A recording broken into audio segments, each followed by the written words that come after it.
Columnist for the New York Times, Bret Stephens, and member of both the Armed Services and Judiciary Committees, Democratic Senator Richard Blumenthal of Connecticut. Good to have you both this morning. Thank you. Senator Blumenthal, where to go first? A lot to try to digest on Russia, but it's sort of like eating an elephant. There's just too much this weekend. Of course, I didn't mean, you know, like a Republican elephant. No, but there is so I don't go along with eating elephants. Okay. Exactly. So let's just go a bite at a time. And we start with the Commerce Secretary, who was supposed to disclose any ties that may have been compromising with foreign powers. We now find out that he is linked financially to Vladimir Putin's son-in-law. Vladimir Putin's son-in-law and a member of Vladimir Putin's inner circle who is under sanctions from the United States because he is involved in an energy company, and the sanctions are supposed to provide punishment against Russia for invading Ukraine and continuing to violate agreements. I feel misled, and the American people ought to feel misled. The Congress should feel misled because Wilbur Ross came to our committee. He claimed to be divesting and selling all of these interests, and in fact, he has retained an ownership stake in a company, Navigator, that does business with this Russian energy giant. He probably makes more money from shipping gas for Russia than he does as Commerce Secretary when he goes to negotiate trade agreements. Right. Whose interest is he? What are we supposed to make of all this, though, Brett? They all lie about Russia. Well, that's just the thing. He has the Attorney General got caught again. My Lord. None of them can fill out a disclosure form, remembering when they meet the Russian ambassador. Donald Trump himself lied.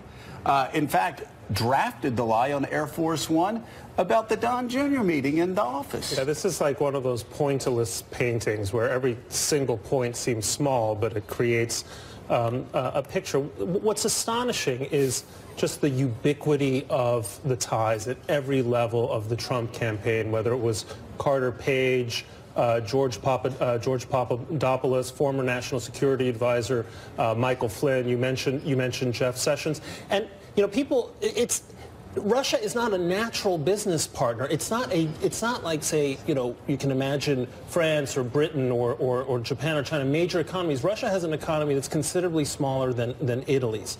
So it simply begs the question, why so many members of Trump's inner circle were interested in ties with Russia or had ties That's to what Russia? people don't realize. The economy, at least, smaller than Italy's, smaller than Canada's. It's like it comes in around $1.2 trillion. But the administration really has robust Russia ties. All of them. It's really never ending. Yeah. Everyone has some kind of tie with Russia. Senator, my question for you, something I'm confused about how this works, and if you could explain. So Secretary Wilbur Ross, he had said that he would divest.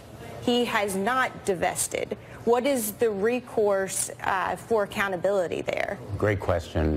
What I think should happen is the Inspector General of the Department of Commerce should investigate immediately. We ought to have hearings in the Commerce Committee. He came before us, and he apparently deliberately concealed these ownership interests. There ought to be hearings, and if he fails to provide a convincing and compelling explanation, he ought to resign. Because this stake in a company with such close ties to Putin's son-in-law, a Russian oligarch, subject to sanctions, raises profound questions about whether he can put the nation's interest above his own and whether he'll be beholden to that energy company if things go south in the energy industry, as they sometimes So do. there are Trump supporters who will say they're just so focused on this, they're obsessing, Ari. How strong was that tie to the Putin-connected oil company? Give us a sense of you know, the level of concern here. Well, the best legal argument for Wilbur Ross is that he's loaded. And he owns a lot of stuff all over the place. And so you're raising the defense. Could he have forgotten?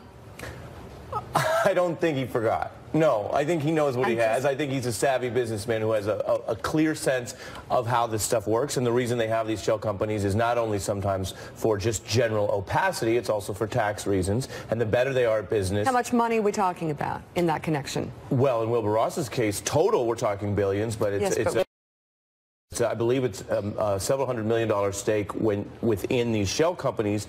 But again, then when you go out to Navigator, it's stakes that go into it. It gets very wonky very quickly. You know, Brett said this is like a pointillist painting. The issue there is the problem with those kind of paintings, right, is a Monet can look very good far away, but when you get up real close in the museum, sometimes you realize the brushwork is shady, and it doesn't look as good up close. And I think the question for the senator here is, up close, when you get in close to Navigator, what are you seeing, and are you concerned that these ties to Putin's son-in-law and these other individuals create leverage, create real conflicts for American policy, or this is just a lot of money sloppily sloshing around, but doesn't mean that the U.S. taxpayer should be worried? There's a question of integrity in coming before the committee and claiming to divest 80 companies, including companies like this one, that have these kinds of ties. Second, there's a national security interest because sanctions are imposed against companies and individuals because they threaten our national interests. He's doing business with them. We're trying to persuade our European allies to stop buying Russian natural gas, while our Secretary of Commerce has these business ties to that company and to individuals in the Kremlin inner circle tied to Putin. So it undermines our national interests, and it threatens, in my view, our national security. And, you know, to meet this question, which is, I think, essential to all those Trump supporters, they ought to ask themselves, if this were President Clinton with the exact same set of scenarios, what would the GOP, what would the conservative view be? Would they say, oh, this is a big nothing burger that doesn't deserve investigation because the Secretary of Commerce is rich and can't possibly keep track of his investments? Is there nothing to the fact that a party platform was changed over the bizarre minute point, or relatively minute point, of arming the Ukrainians? Is there nothing to the fact that the former campaign manager had illicit ties and was susceptible to blackmail from a hostile foreign party? I can tell you I can answer the question for you. Please do. 1996, and you talked about it before, we Republicans, I think, were rightly outraged at Bill Clinton's attempt to get let's say, foreign interests Chinese involved, money in the DNC. Specifically China, and something that I talked about every time somebody asked me about Bill Clinton. I always said, well, you know, everybody focused on Monica. I thought you'd go back a couple of years earlier, where one of the biggest contributors to the DNC actually tried to get a waiver to sell advanced missile technology to China. Right. And he got a no from the DOD, he got a no from the State Department, he got a no from everywhere. Finally, he went to his Commerce Secretary, Ron Brown, who signed off on it. We went crazy. The Wall Street Journal editorial page went crazy. The whole place blew up. Now, it's Russia. What Russia? And speaking of the Wall Street Journal editorial page, a lot of Republicans, we'll talk about Republicans, are talking about Mueller. And we need to get rid of Mueller. A couple of Republicans did it the past couple of days. You wrote a column about just how, what a miserably bad argument, the sleazy case against Mueller's probe. Well, I won't get into my former colleague's case, but look, one of the points that's constantly made is Fusion GPS, sleazy operator, they were paid by the DNC. But the only question that matters isn't whether Fusion is reputable or sleazy.